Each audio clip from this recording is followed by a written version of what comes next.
Cover story के नाजरीन को नई वीडियो में खुशामदीद कहता हूँ। मुत्तहिदा अरब अमारात ने जहाँ इसराइल को तस्लीम करके मुस्लिम दुनिया के साथ एक बड़ी गद्दारी की, वहीं मुख्तलिफ हवालों से वो अब भी मुसलसल अमेरिका इसराइल को खुश करता नजर आ रहा है। इसराइल से कुर्बतें बढ़ने के बाद अमाराती हुकूमत ने एक और हैरत अंगेज कारनामा सर अंजाम दिया है। अरब इसराइल इत्तेहाद ने उम्मत मुसलमान के लिए कौन सी नई मुश्किल खड़ी कर दी है और अब क्या होगा, इस बारे में हम आज की वीडियो में आपको तफसील से बताएंगे। लेकिन इससे पहले अगर आपने हमारे YouTube चैनल कवर स्टोरी को अभी तक सब्सक्राइब नहीं किया तो इसे सब्सक्राइब कर लें और वीडियो को लाइक भी कर लें।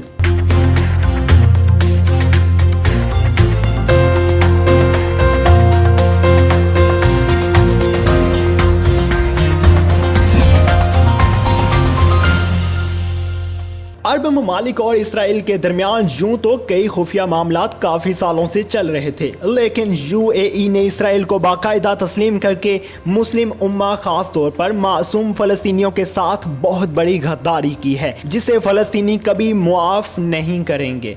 इसराइल के तस्लीम करने फिर इसके साथ अमन मुआहिदा तय पाने के बाद UAE में बहुत सी नई सरगर्मियां शुरू हो चुकी हैं। दुबई की तारीख में पहली बार किसी इसराइली मॉडल ने फ़ोटोशूट करवाया है। इसराइली बैंकों की ब्रांचेस अमारात में भी खोली जा रही हैं।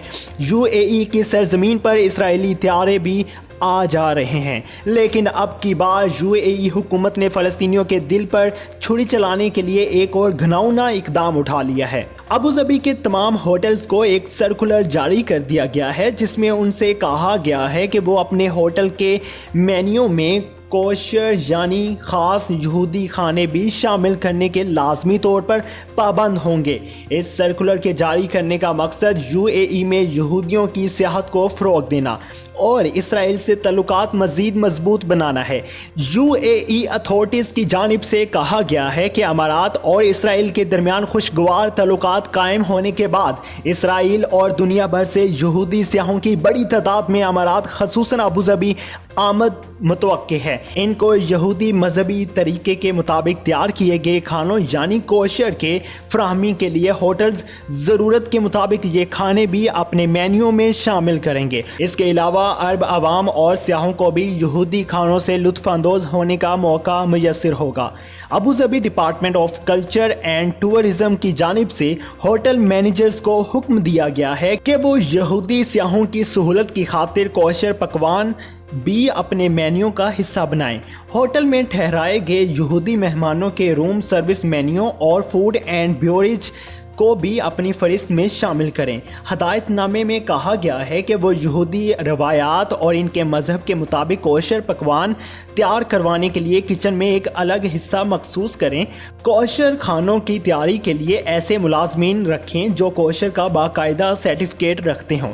यहूदियों के लिए तैयार की गई तमाम मसनूआत पर कोशर का लेबल ज़रूर लगाएं। UAE ने कभी अपने हम मज़हब फ़लस्तीनियों के कत्ल पर आवाज़ ना उठाई, कभी ये ना सोचा कि उम्मत मुसलमान की फ़लस्तीनी ख़वातीन यहूदी फ़ौजियों के नापाक इरादों से महफूज हैं भी या नहीं, या मासूम फ़लस्तीनियों के पास कुछ खाने को भी है या नहीं। उन्हें मुसलमानों के दुश्मन इसराइल की इतनी फ़िक्र लग चुकी है कि इनकी पसंदीदा पकवान का अपनी ही सरज़मीन पर ख्याल और एहतमाम किया जा रहा है।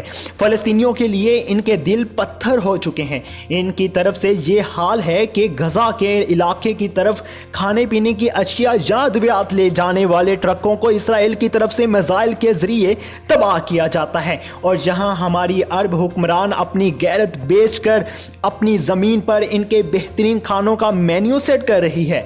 इतलात ये भी हैं कि अबू धाबी के तमाम होटल्स इस हुक्म पर लाजमी अमल करने के पाबंद हैं। जिस किसी होटल के मालिक को इस पर एतराज़ हो वो अपना बोरिया बिस्तर गोल कर वहाँ से जा सकता है। हम आपको बताते चलें कि यहूदियों का खाना कोशर क्या है। तो जिस तरह मुसलमान अपने लिए मजहब के हवाले से जायज़ अशिया को हलाल का नाम देते हैं, इसी तरह यहूदियों के लिए जो अशिया इनके मजहब के मुताबिक जायज़ हैं उन्हें कोशर का नाम दिया जाता है। ग़िज़ा का हलाल या हराम होना एक खालिस दीनी मामला है। दीन इस्लाम के पैरोकार जहाँ कहीं भी हों अपने लिए हलाल और हर किस्म के शोबा से पाक ग़िज़ाओं, मशरूबात, अदविया और कॉस्मेटिक्स का इंतज़ाम करने की पूरी कोशिश करते हैं और इस पर किसी किस्म के समझौते के लिए तैयार नहीं होते हैं। कुछ ऐसे जानवर भी यहूदियों के अकीदे में हराम हैं जो मुसलमानों के लिए हलाल हैं। इस्लाम में शराब मुकम्मल तौर पर मना है, लेकिन यहूदियत में बाज़ इक़साम की शराब बिल्कुल जायज़ हैं, बशर्ते ये कि उन्हें बनाने वाला भी कोई और नहीं बल्कि यहूदी हो। इस्लाम में घास और पत्ते खाने वाले बेशतर जानवर हलाल हैं, लेकिन उनके यहाँ नाजायज़ हैं। इस तरह ऊँट इस्लाम में जायज़ है, लेकिन उनके यहाँ हराम है। जिस तरह मुसलमान हलाल खाने पीने का एहतमाम करते हैं, कोशर मसनूआत की मुसलमानों के लिए हलत व हुर्मत के हवाले से मुसलमानों में दूर आराई पाई जाती है। एक तबका इन मसनूआत को मुकम्मल तौर पर हलाल समझता है और जबकि दूसरा तबका इनके इस्तेमाल की हरगिज़ इजाज़त नहीं देता। यहूदियों की मजहबी तालीमात का मुसलमानों की मजहबी तालीमात से मुवाजना किया जाए तो अंदाज़ा होता है कि जहाँ वो कई मामलात में काफ़ी मोहतात हैं, वहीं उनका मजहब उन्हें कई चीज़ों के इस्तेमाल की इजाज़त भी देता है, ख्वाह मामला अशिया की हुर्मत का हो या जानवरों की ज़िबा का, खाना पकाने का हो या फिर इसको खाने का। इस्लाम और यहूदियत दोनों में मुर्दा जानवर, खून, कीड़े मकोड़ों और हशरातुल अर्ज़ के खाने से मना किया गया है। इसी तरह जहरीली और इंसानी जिस्म को फौरी नुकसान पहुँचाने वाली ग़िज़ा से भी इन दोनों मज़ाहिब में मना किया गया है।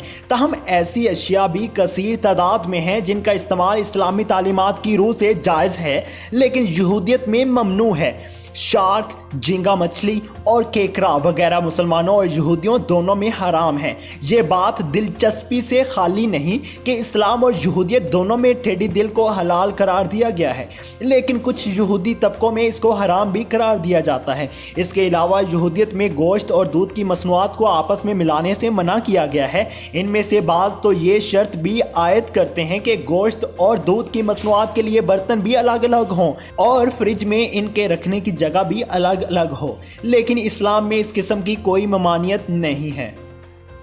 बर्तनों को धोने और इस्तेमाल करने के हवाले से भी यहूदी कवानीन बहुत सख्त हैं। मिसाल के तौर पर अगर मिट्टी का या चीनी मिट्टी का कोई बर्तन गैर कोशर चीज़ पकाने के लिए इस्तेमाल कर लिया जाए तो वो कोशर शय पकाने के लिए कभी भी पाक और इस्तेमाल नहीं हो सकती, वो बर्तन ही नापाक हो जाता है। हाँ, अगर कोई धाती बर्तन गैर कोशर शय को पकाने के लिए इस्तेमाल किया गया हो तो इसको कोशर शय पकाने के लिए इस्तेमाल किया जा सकता है, बशर्ते कि पहले इसको साबुन और पानी से अच्छी तरह धो लिया जाए, फिर इसको कुछ देर के लिए रख दिया जाए और बाद अज़ां किसी माहिर आदमी की निगरानी में उबलते हुए पानी में डबो दिया जाए। इसके बरअक्स इस्लामी तालीमात के मुताबिक ऐसे किसी बर्तन को आम तरीके से धोकर हलाल अशिया पकाने और खाने के लिए इस्तेमाल किया जा सकता है। जानवर के ज़िबा करने के हवाले से इस्लाम और यहूदियत में कुछ बातें मुश्तरक पाई जाती हैं। दोनों मज़ाहिब में ज़िबा करते वक्त जानवर का जिंदा होना ज़रूरी है, जानवर को तेज़ छुरी से ज़िबा करना ज़रूरी है, किसी भी किस्म की अल्कोहल इस्लामी कवानीन में ममनू है, पके हुए खानों में इंतहाई मामूली मकदार में मौजूद अल्कोहल भी मुसलमानों के नज़दीक हराम है। इसके मुकाबले में यहूदियों के लिए तमाम किस्म के अल्कोहल जिसमें कुछ खास अज्जा शामिल ना हो जायज़ है। अंगूर की शराब और रस के मुतालिक एक अजाफी कानून ये है कि इनकी तैयारी कशरोत कवानीन के तहत किसी यहूदी की निगरानी में ज़रूरी है। गैर यहूदियों की तैयार करदा अंगूर की शराब या रस नाजायज़ है। ऐसी मज़ीद मालूमाती वीडियोज़ देखने के लिए हमारे YouTube चैनल को सब्सक्राइब कर लें।